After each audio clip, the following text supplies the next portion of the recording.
Okay, good evening, everyone. It's another time with Tutorial, the enthusiastic tutor, and in today's tutorial, it happens to be a live class in private class on Telegram here, and I have with me here Ms. Precious, and we are taking on the course BFN209. It's actually series 3. I think this is our third class we are having, all right, on the course BFN209. So for those of you that might not be aware that we have a private class where we get to do things, more of explanation and expansion on Telegram.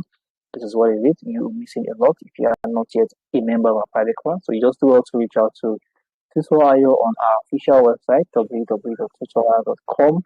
You get to use the WhatsApp button where you get to send me that message and you can join the private class yourself. So today we're going to be expanding more on the course BFN209, and I have with me here Miss Precious. She will be doing most of the talking because here it's not Tutorial doing all the talking.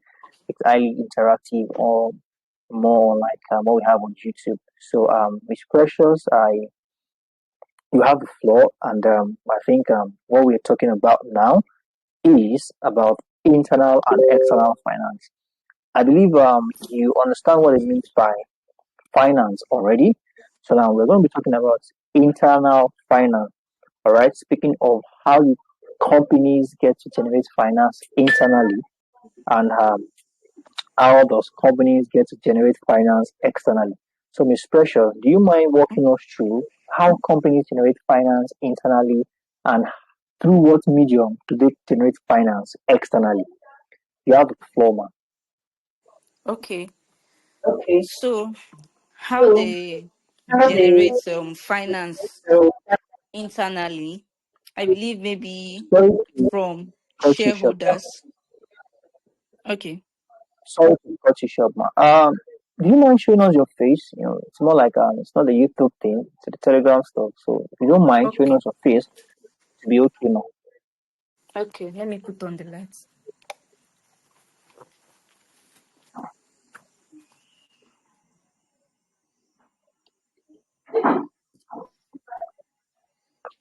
Okay, I think I'm just seeing the Precious face for the very first time. I mean, Precious has been with us since last semester.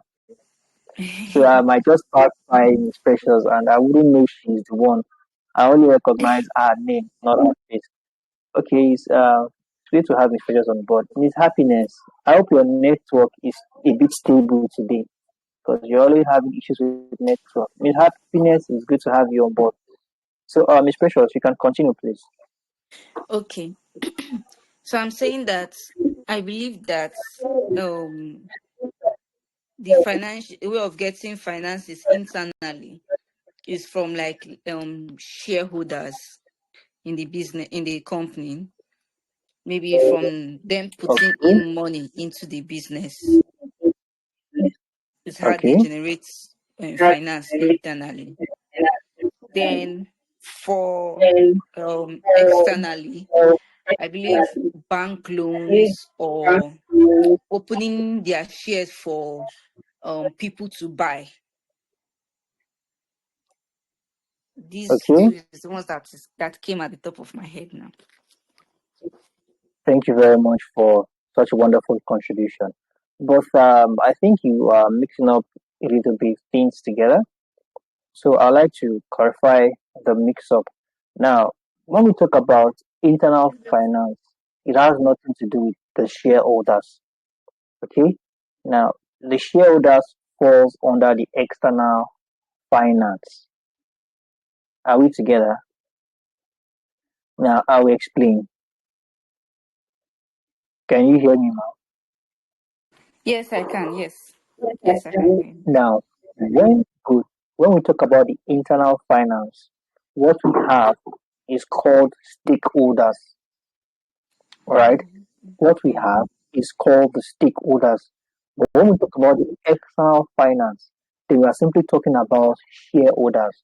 Now, who are the stakeholders and who are the shareholders? Now, the internal finance is also known as something called equity fund. All right?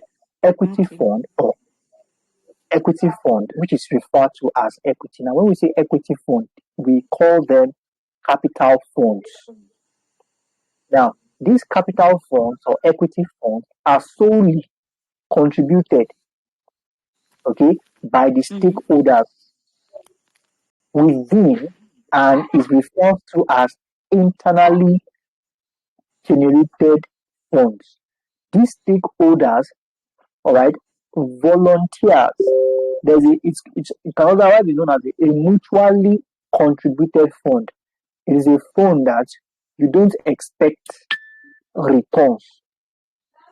Shareholders now, when they are when you get to maturity, when their shares get to maturity, they are expecting yield on what they have invested. But when we talk about equity fund, all right, they are Mm-hmm. mutually contributed funds by stakeholders. Now, who are these stakeholders? Stakeholders are the creators, all right? They are the creators, the owner of the business. And all what they seek is to see the business grow. Okay. Now, Okay. we refer to shareholders too as owners of a company. But this owner of a company, what they are about is not just about seeing the business grow. They are also particular about yielding interest or yielding profit on their shares because that is what actually makes them part. That's what makes them the owner. All right. It is those shares they have bought that makes them entitled to membership. All right. So now take note of that. That when it comes to internal finance, we're talking about equity funds. An equity fund is also known as um, equity capital. All right. It's also known as Okay. equity capital. Now, and when we talk about equity funds and equity capital, all right, they are all contributed by the stakeholders. So now let's go to the external finance. Now, under external finance, it is also called a borrowed fund. All right. Okay. Under external, we have borrowed funds or finance or borrowed finance. Under internal finance, we have equity funds or equity finance. Now, are you seeing the similarities? So you don't get to mix them up thereafter. Yes. Wonderful. So now, the external finance, we have the borrowed fund, we have the borrowed finance, which is also known as debt, just like what you have said. Banks, financial organization, commercial commercial banks giving organizations loan. All right, all that are coming from without the organizations. So as well, we have shareholders, investors, investing network. Can you hear me now? Yes, I can. Awesome. So as well, we have the shareholders, we have the bank loan, and investors. Everybody contributing because they are interested in getting the returns on their investments. So we have that as that. So now we have dividends here. So I think you said something about that earlier. Can you expand more on what it means by a dividend? A dividends. Dividends is what is the money they give to a shareholder at the end of um is it I think at the end of the year or at the end of the calculation and they are sharing their profits.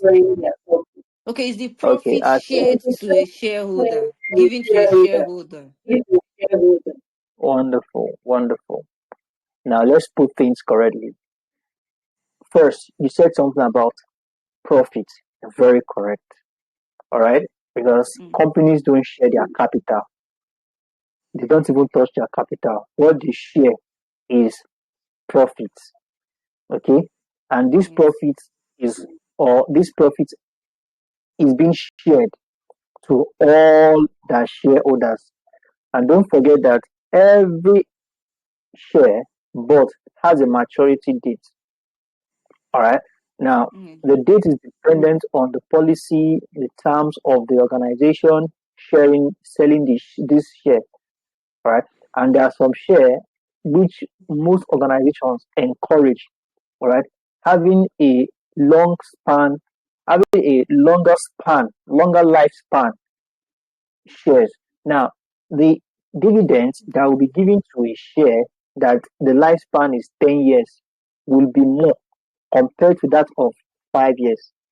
And organizations are very intended and particular about this because the longer, even in the bank, if you do a fixed deposit of 6 months, the total interest will not be compared to the fixed deposit of about maybe 5 or 10 years. So most organizations encourage their shareholders to have to do investment that has a longer lifespan. All right. So now, when we talk about the dividend, Yes. it is not dividends, please. It is dividend. That is DIVIDEND. Dividend. All right. A dividend is the distribution of companies' earnings, which we can otherwise call um, profit. All right, your earnings are your profit. Okay, a Okay. dividend is the distribution of a company's earnings to its shareholder and is determined by the company's board of directors. Are we good to go? Yes, we are. Good. So we have that as that. Let's before we call it a wrap for tonight, let's talk about some markets. Okay, Okay. some financial markets. So now we have there are two kinds of markets, namely financial markets and real assets markets. Now, when we talk about real assets, what are we talking about? Do you have anything to say on that? Before we talk about what real asset is, do you understand what it means by assets? Let's break it down. Let's take it one step at a time. Do you understand what it means by assets? Yes, I do. Okay. Do you mind talking to us what it means by assets? Okay. So assets are those things that the company has that are not they are not the products they sell, they are not the service they render, but they are things they use in the company um to produce or to get more money. For example, their cars for delivery, their lorries for delivery, the chairs, the tables, and every other thing they have in the office. Right. Thank you very much for that. Mhm. That's a very good one. So when we talk about assets, okay, we have the real assets and we have the liquid assets. Yes. Now, the real assets are those assets you can see and you can touch. Just like you said, the van, the building, the machineries, the plants. Now, when I say plants now, big organizations don't use generator. What they use is plants. Plants are way, or you can have a total building dedicated to plants. They are the energy source of an organization. So those are, when we hear the word plants, we're not referring to as literally living thing. We're referring to as the generator, the powerhouse, the power source of an organization. So now when we talk about all these, they are called real assets. But the other side of assets, which we refer to as liquid assets, are assets that the company owns and use them to make more money, like you have said, but you cannot touch them. You can only see them. All right. And such we have financial instruments. All right. We have their financial capacity, we have their financial statements, we have their liquid level. All right. We have their cash inflow, we have their cash outflow. These are all the things that we can refer to as financial um, when you say I'm financially liquid. Right. So now that we understand the meaning of real assets, so now when we talk about question was The question was, what is real assets market? So now that you understand what it means by real assets, so can you explain what it means by real assets market or real market? Real market. I'm not sure. You already unraveled this. You already know what it means by real assets. All right. So speaking of real asset market, is just a place where you can get. All right. Put it. Let's put things accordingly. It's a real market for physical and tangible assets. Right. It's a market where you can acquire real and physical. Don't forget, we are talking about real assets. Real assets are physical and they are tangible. So when we talk about real markets or real asset market, we are simply talking about real market for physical or tangible assets such as plant, machinery, office, buildings, and likes. Are we good? Yes, real. And on the other hand, I said we have two. We have the financial market, right? Financial market is where we trade financial assets, all right? And we have Mm. such as stock, loans, financial instruments, and the likes, all right? So we Okay. have that. Okay. I think we've been able to cover a lot tonight. So I think I'll call it wrap here for today. And in our next class, we'll be talking about the function, the finance function. Okay, talking about the Okay. finance function. Thank you very much, Miss Precious. Please do well to go through the YouTube foundation phases we've done already. I'm going to send the link to you after this class, so please do well to go through them and Okay. submit your notes. Submit the notes you were able to take in those classes. I think the result for last semester is out. You can also, I think the result is out already. You can check after this class. Thank you very Okay. much and Well. have a wonderful day. Bye for now. Okay. Right.